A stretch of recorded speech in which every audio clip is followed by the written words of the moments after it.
Each year, the royal family comes together to celebrate the festive season, with the monarch's annual Christmas message at the heart of royal traditions. The family also participates in a walkabout on their way to church on Christmas Day, engaging with members of the public. However, most of the House of Windsor's holiday traditions take place behind closed doors.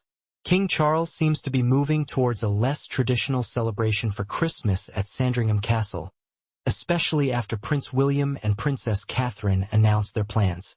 Some of their traditions date back so far that they might seem a bit strange and wonderful, but there is one in particular that the Princess of Wales reportedly hopes to update, as she finds it a bit odd, breaking a nearly two-century tradition.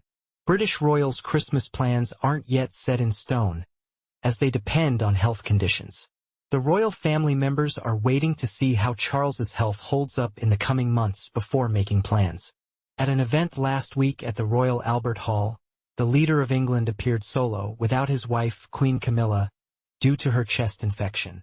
Luckily, Princess Anne was by his side, offering touching support, protective of her brother with almost maternal concern, as he appeared frail during the ceremony. Even when events were happening on stage, her eyes were often drawn to Charles with a look of almost maternal concern. This sweet gesture of support comes amid the surprising cancer diagnosis of the king, given that his parents lived well into their 90s. According to a palace official, things are getting back to normal for the royal family in the new year. This means more traveling for King Charles.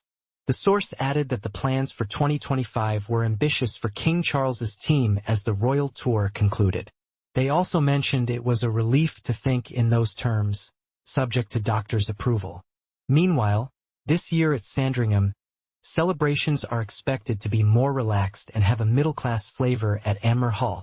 You can be sure they'll be exchanging proper presents with each other and their children on this special day. A friend of William and Catherine said the princess always found receiving presents on Christmas Eve a bit odd and planned to get rid of it once they officially take charge. After an exceptionally challenging year, they would prefer to be surrounded by her family. Michael and Carol Middleton were seen sitting around the kitchen table at Anmer Hall in the video Catherine released to announce she had beaten cancer, along with her siblings James and Pippa, and their partners, dogs, and kids. The friend noted that William was enthusiastic about embracing his wife's much more traditional concept of Christmas. There have been slightly covert Christmas parties at their house, but this year they will be more obvious. If they post pictures, it will be an official attempt to strengthen ties. Although Christmas will be quieter for King Charles and the royal family, one tradition is likely to remain: their annual walk to church. Royals from King Charles to Queen Camilla to cousins like Princess Eugenie and Zara Tindall make a short walk from Sandringham House to the nearby St. Mary Magdalene Church for the morning service. Crowds gather near the church, often handing out flowers or mementos and occasionally chatting with the royals. While the royal family might not have a big private get-together on Christmas Day, they'll still head to church that morning, as it is a long-standing royal family tradition. Expect to see the Wales family making their way to church alongside the King, Queen, and their extended family. Prince Harry and Meghan Markle aren't expected to be there due to their strained relationship with the royal family, which has been ongoing for years. Instead, they might spend Christmas at Althorp, Princess Diana's childhood home.